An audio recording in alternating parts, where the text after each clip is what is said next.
Chapter 9. After 2 years, I remember the rest of that day, and that night and the next day, only as an endless drill of police and photographers and newspaper men in and out of Gatsby's front door. A rope stretched across the main gate, and a policeman by it kept out the curious, but little boys soon discovered that they could enter through my yard, and there were always a few of them clustered open-mouthed about the pool. Someone with a positive manner, perhaps a detective, used the expression "madman" as he bent over Wilson's body that afternoon, and the adventitious authority of his voice set the key for the newspaper reports next morning. Most of those reports were a nightmare, grotesque, circumstantial, eager, and untrue. When Michaelis's testimony at the inquest brought to light Wilson's suspicions of his wife, I thought the whole tale would shortly be served up in racy pasquinade, but Catherine, who might have said anything, didn't say a word. She showed a surprising amount of character about it, too, looked at the coroner with determined eyes under that corrected brow of hers, and swore that her sister had never seen Gatsby, that her sister was completely happy with her husband, that her sister had been into no mischief whatever. She convinced herself of it and cried into her handkerchief, as if the very suggestion was more than she could endure. So Wilson was reduced to a man deranged by grief, in order that the case might remain in its simplest form, and it rested there. But all this part of it seemed more remote and unessential. I found myself on Gatsby's side, and alone. From the moment I telephoned news of the catastrophe to West Egg Village, every surmise about him and every practical question was referred to me. At first I was surprised and confused. Then, as he lay in his house and didn't move or breathe or speak, hour upon hour, it grew upon me that I was responsible, because no one else was interested. Interested, I mean, with that intense personal interest to which everyone has some vague right at the end. I called up Daisy half an hour after we found him, called her instinctively and without hesitation. But she and Tom had gone away early that afternoon and taken baggage with them. Left no address? No. Say when they'd be back? No. Any idea where they are? How I could reach them? I don't know. Can't say. I wanted to get somebody for him. I wanted to go into the room where he lay and reassure him. I'll get somebody for you, Gatsby. Don't worry. Just trust me, and I'll get somebody for you. Meyer Wolfsheim's name wasn't in the phone book. The butler gave me his office address on Broadway, and I called information, but by the time I had the number it was long after 5 and no one answered the phone. Will you ring again? I've rung them 3 times. It's very important. Sorry, I'm afraid no one's there. I went back to the drawing room and thought for an instant that they were chance visitors, all these official people who suddenly filled it. But, as they drew back the sheet and looked at Gatsby with unmoved eyes, his protest continued in my brain. Look here, old sport, you've got to get somebody for me. You've got to try hard. I can't go through this alone. Someone started to ask me questions, but I broke away, and going upstairs looked hastily through the unlocked parts of his desk.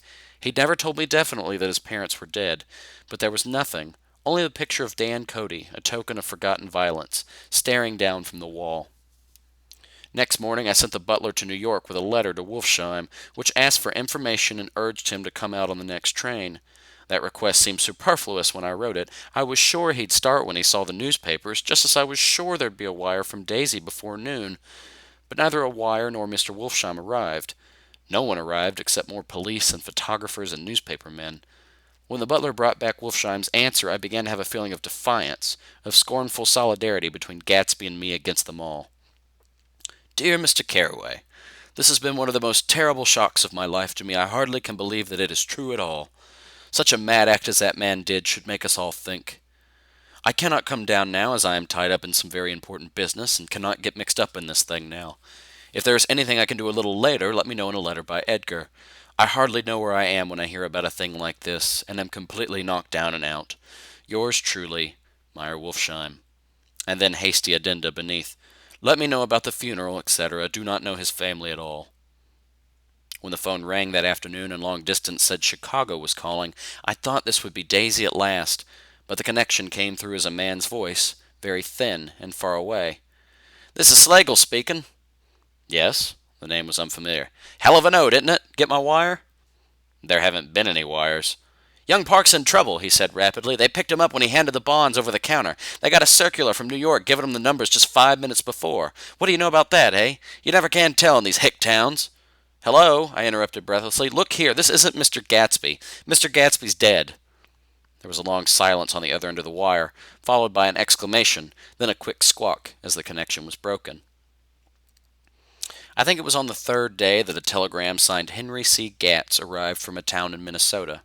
It said only that the sender was leaving immediately and to postpone the funeral until he came.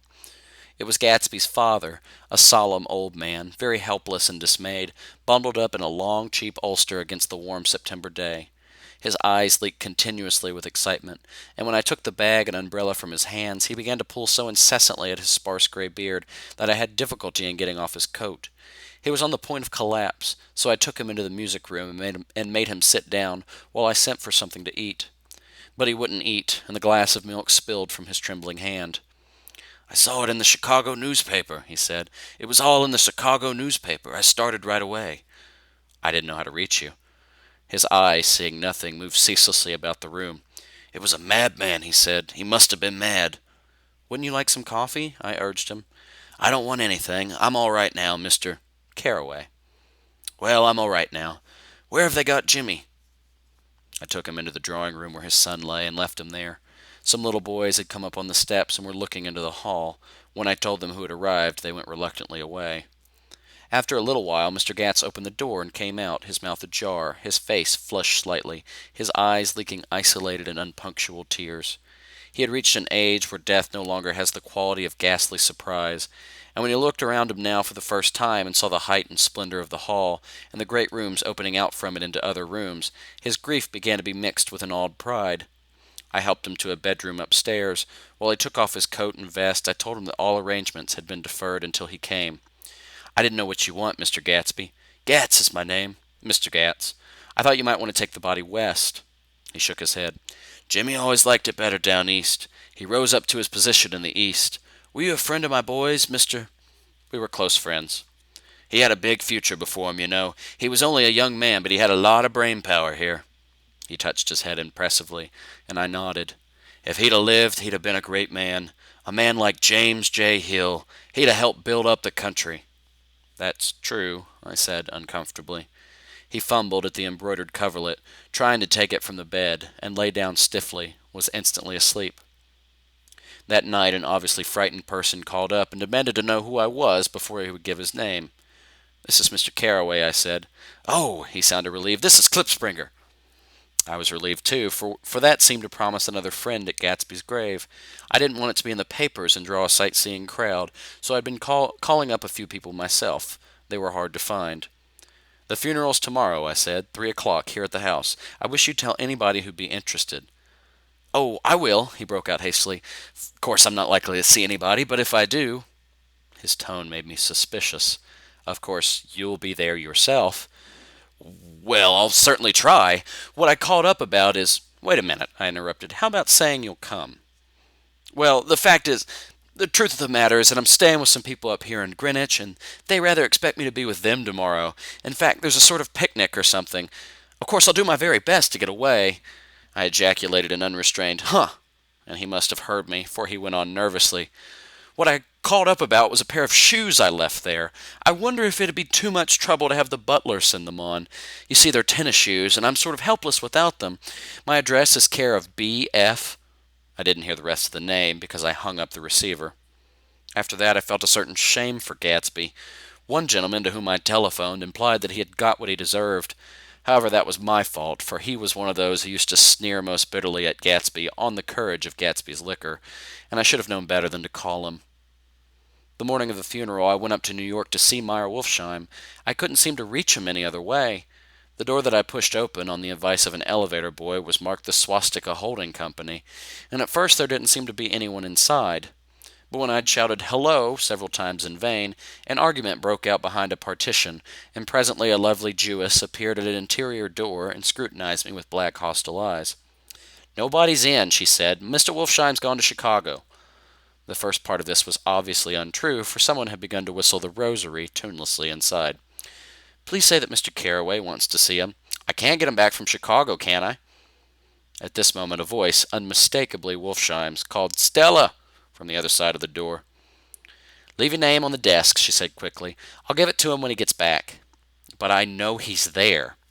She took a step toward me and began to slide her hands indignantly up and down her hips. "You young men think you can force your way in here any time," she scolded. "We're getting sick and tired of it. When I say he's in Chicago, he's in Chicago." I mentioned Gatsby. "Oh." She looked at me over again. "Will you just... What was your name?" She vanished. In a moment Meyer Wolfsheim stood solemnly in the doorway, holding out both hands. He drew me into his office, remarking in a reverent voice that it was a sad time for all of us, and offered me a cigar. "My memory goes back to when I first met him," he said. "A young major just out of the army and covered over with medals he got in the war. He was so hard up he had to keep on wearing his uniform because he couldn't buy some regular clothes. First time I saw him was when he come into Weinberner's pool room at 43rd Street and asked for a job. He hadn't eaten anything for a couple of days. 'Come on, have some lunch with me,' I said. He ate more than $4 worth of food in half an hour." "Did you start him in business?" I inquired. "Start him? I made him." "Oh." "I raised him up out of nothing, right out of the gutter. I saw right away he was a fine-appearing, gentlemanly young man, and when he told me he was in Oxford I knew I could use him good. I got him to join up in the American Legion, and he used to stand high there. Right off he did some work for a client of mine up to Albany. We were so thick like that in everything." He held up two bulbous fingers. "Always together." I wondered if this partnership had included the World Series transaction in 1919. "Now he's dead," I said after a moment. "You were his closest friend, so I know you'll want to come to his funeral this afternoon." "I'd like to come." "Well, come then." The hair on his nostrils quivered slightly, and as he shook his head his eyes filled with tears. "I can't do it. I can't get mixed up in it," he said. "There's nothing to get mixed up in. It's all over now." "When a man gets killed, I never like to get mixed up in it in any way. I keep out. When I was a young man, it was different. If a friend of mine died, no matter how, I stuck with them to the end. You may think that's sentimental, but I mean it, to the bitter end." I saw that for some reason of his own he was determined not to come, so I stood up. "Are you a college man?" he inquired suddenly. For a moment I thought he was going to suggest a connection, but he only nodded and shook my hand. "Let us learn to show our friendship for a man when he is alive, and not after he is dead," he suggested. "After that, my own rule is to let everything alone." When I left his office, the sky had turned dark, and I got back to West Egg in a drizzle. After changing my clothes, I went next door and found Mr. Gatz walking up and down excitedly in the hall. His pride in his son and in his son's possessions was continually increasing, and now he had something to show me. "Jimmy sent me this picture." He took out his wallet with trembling fingers. "Look there." It was a photograph of the house, cracked in the corners and dirty with many hands. He pointed out every detail to me eagerly. "Look there," and then sought admiration from my eyes. He had shown it so often that I think it was more real to him now than the house itself. "Jimmy sent it to me. I think it's a very pretty picture. It shows up well." "Very well. Had you seen him lately?" "He come out to see me 2 years ago and bought me the house I live in now. Of course, we was broke up when he run off from home, but I see now there was a reason for it. He knew he had a big future in front of him, and ever since he made a success, he was very generous with me." He seemed reluctant to put away the picture, held it for another minute lingeringly before my eyes. Then he returned the wallet and pulled from his pocket a ragged old copy of a book called Hopalong Cassidy. "Look here, this is a book he had when he was a boy. It just shows you." He opened it at the back cover and turned it around for me to see. On the last flyleaf was printed the word "Schedule" and the date September 12th, 1906, and underneath, "Rise from bed, 6 a.m. Dumbbell exercise and wall scaling, 6:15 to 6:30. Study electricity, etc., 7:15 to 8:15. Work, 8:30 to 4:30 p.m. Baseball and sports, 4:30 to 5. Practice elocution, poise, and how to attain it, 5 to 6. Study needed inventions, 7 to 9. General resolves: no wasting time at Schaefter's or a name indecipherable. No more smoking or chewing. Bath every other day. Read one improving book or magazine per week. Save $5 crossed out, $3 per week. Be better to parents. "I come across this book by accident," said the old man. "It just shows you, don't it?" "It just shows you." Jimmy was bound to get ahead. He always had some resolves like this or something. Do you notice what he's got about improving his mind? He was always great for that. He told me I ate like a hog once and I beat him for it. He was reluctant to close the book, reading each item aloud and then looking eagerly at me. I think he rather expected me to copy down the list for my own use. A little before 3, the Lutheran minister arrived from Flushing, and I began to look involuntarily out the windows for other cars. So did Gatsby's father. And as the time passed and the servants came in and stood waiting in the hall, his eyes began to blink anxiously, and he spoke of the rain in a worried, uncertain way. The minister glanced several times at his watch, so I took him aside and asked him to wait for half an hour. But it wasn't any use. Nobody came. About 5 o'clock, our procession of 3 cars reached the cemetery and stopped in a thick drizzle beside the gate. First a motor hearse, horribly black and wet, then Mr. Gatz and the minister and I in the limousine, and a little later 4 or 5 servants and the postman from West Egg, in Gatsby's station wagon, all wet to the skin. As we started through the gate into the cemetery, I heard a car stop, and then the sound of someone splashing after us over the soggy ground. I looked around. It was the man with owl-eyed glasses whom I had found marveling over Gatsby's books in the library one night 3 months before. I'd never seen him since then. I don't know how he knew about the funeral, or even his name.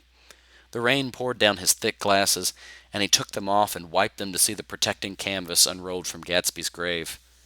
I tried to think about Gatsby then for a moment, but he was already too far away, and I could only remember, without resentment, that Daisy hadn't sent a message or a flower. Dimly I heard someone murmur, "Blessed are the dead that the rain falls on," and then the owl-eyed man said, "Amen to that," in a brave voice. We straggled down quickly through the rain to the cars. Owl Eyes spoke to me by the gate. "I couldn't get past the house, or I couldn't get to the house," he remarked. Neither could anybody else. "Go on," he started. "Why, my God, they used to go there by the hundreds." He took off his glasses and wiped them again, outside and in. "The poor son of a bitch," he said. One of my most vivid memories is of coming back west from prep school and later from college at Christmas time. Those who went farther than Chicago could gather in the old dim Union Station at 6 o'clock of a December evening, with a few Chicago friends, already caught up into their own holiday gaieties, to bid them a hasty goodbye. I remember the fur coats of the girls returning from Miss This or That's, and the chatter of frozen breath, and the hands waving overhead as we caught sight of old acquaintances, and the matchings of invitations. "Are you going to the Ordways, the Herseys, the Schultzes?" And the long green tickets clasped tight in our gloved hands. And last, the murky yellow cars of the Chicago, Milwaukee, and St. Paul Railroad, looking cheerful as Christmas itself on the tracks beside the gate. When we pulled out into the winter night and the real snow, our snow, began to stretch out beside us and twinkle against the windows, and the dim lights of small Wisconsin stations moved by, a sharp, wild brace came suddenly into the air. We drew in deep breaths of it as we walked back from dinner through the cold vestibules, unutterably aware of our identity with this country for one strange hour, before we melted indistinguishably into it again. That's my Middle West, not the wheat or the prairies or the lost Swede towns, but the thrilling returning trains of my youth, and the street lamps and sleigh bells and the shadows of holly wreaths thrown by lighted windows on the snow. I am part of that, a little solemn with the feel of those long winters, a little complacent from growing up in the Caraway house in a city where dwellings are still called through decades by a family's name. I see now that this has been a story of the West after all. Tom and Gatsby, Daisy and Jordan and I, were all Westerners, and perhaps we possessed some deficiency in common which made us subtly unadaptable to Eastern life. Even when the East excited me most, even when I was most keenly aware of its superiority to the bored, sprawling, swollen towns beyond the Ohio, with their interminable inquisitions which spared only the children and the very old, even then it had always for me a quality of distortion. West Egg especially still figures in my more fantastic dreams. I see it as a night scene by El Greco, 100 houses, at once conventional and grotesque, crouching under a sullen overhanging sky and a lustreless moon. In the foreground, 4 solemn men in dress suits are walking along the sidewalk with a stretcher on which lies a drunken woman in a white evening dress. Her hand, which dangles over the side, sparkles cold with jewels. Gravely the men turn in at a house, the wrong house, but no one knows the woman's name, and no one cares. After Gatsby's death, the East was haunted for me like that, distorted beyond my eyes' power of correction. So when the blue smoke of brittle leaves was in the air, and the wind blew the wet laundry stiff on the line, I decided to come back home. There was one thing to be done before I left, an awkward, unpleasant thing that perhaps had better have been let alone, but I wanted to leave things in order and not just trust that obliging and indifferent sea to sweep my refuse away. I saw Jordan Baker and talked over and around what had happened to us together and what had happened afterward to me, and she lay perfectly still, listening, in a big chair. She was dressed to play golf, and I remember thinking she looked like a good illustration, her chin raised a little jauntily, her hair the color of an autumn leaf, her face the same brown tint as the fingerless glove on her knee. When I had finished, she told me without comment that she was engaged to another man. I doubted that, though there were several she could have married at a nod of her head, but I pretended to be surprised. For just a minute I wondered if I wasn't making a mistake. Then I thought it all over again quickly and got up to say goodbye. "Nevertheless, you did throw me over," said Jordan suddenly. "You threw me over on the telephone. I don't give a damn about you now, but it was a new experience for me, and I felt a little dizzy for a while." We shook hands. "Oh, and do you remember," she added, "a conversation we once had about driving a car?" "Why, not exactly." "You said a bad driver was only safe until she met another bad driver." "Well, I met another bad driver, didn't I? I mean, it was careless of me to make such a wrong guess. I thought you were rather an honest, straightforward person. I thought it was your secret pride." "I'm 30," I said. "I'm 5 years too old to lie to myself and call it an honor." She didn't answer. Angry, and half in love with her, and tremendously sorry, I turned away. One afternoon late in October, I saw Tom Buchanan. He was walking ahead of me along Fifth Avenue in his alert, aggressive way, his hands out a little from his body as if to fight off interference, his head moving sharply here and there, adapting itself to his restless eyes. Just as I slowed up to avoid overtaking him, he stopped and began frowning into the windows of a jewelry store. Suddenly he saw me and walked back, holding out his hand. "What's the matter, Nick? Do you object to shaking hands with me?" "Yes, you know what I think of you." "You're crazy, Nick," he said quickly. "Crazy as hell. I don't know what's the matter with you." "Tom," I inquired, "what did you say to Wilson that afternoon?" He stared at me without a word, and I knew I had guessed right about those missing hours. I started to turn away, but he took a step after me and grabbed my arm. "I told him the truth," he said. "He came to the door while we were getting ready to leave, and when I sent down word that we weren't in, he tried to force his way upstairs. He was crazy enough to kill me if I hadn't told him who owned the car. His hand was on a revolver in his pocket every minute he was in the house." He broke off defiantly. "What if I did tell him? That fellow had it coming to him. He threw dust into your eyes just like he did in Daisy's, but he was a tough one. He ran over Myrtle like you'd run over a dog and never even stopped his car." There was nothing I could say, except the one unutterable fact that it wasn't true. "And if you think I didn't have my share of suffering, look here. When I went to give up that flat and saw that damned box of dog biscuits sitting there on the sideboard, I sat down and cried like a baby. By God, it was awful." I couldn't forgive him or like him, but I saw that what he had done was, to him, entirely justified. It was all very careless and confused. They were careless people, Tom and Daisy. They smashed up things and creatures and then retreated back into their money or their vast carelessness, or whatever it was that kept them together, and let other people clean up the mess they had made. I shook hands with him. It seemed silly not to, for I felt suddenly as though I were talking to a child. Then he went into the jewelry store to buy a pearl necklace, or perhaps only a pair of cuff buttons, rid of my provincial squeamishness forever. Gatsby's house was still empty when I left. The grass on his lawn had grown as long as mine. One of the taxi drivers in the village never took a fare past the entrance gate without stopping for a minute and pointing inside. Perhaps it was he who drove Daisy and Gatsby over to East Egg the night of the accident, and perhaps he had made a story about it all his own. I didn't want to hear it, and I avoided him when I got off the train. I spent my Saturday nights in New York, because those gleaming, dazzling parties of his were with me so vividly that I could still hear the music and the laughter, faint and incessant, from his garden, and the cars going up and down his drive. One night I did hear a material car there, and saw its lights stop at his front steps, but I didn't investigate. Probably it was some final guest who had been away at the ends of the earth, and didn't know the party was over. On the last night, with my trunk packed and my car sold to the grocer, I went over and looked at that huge, incoherent failure of a house once more.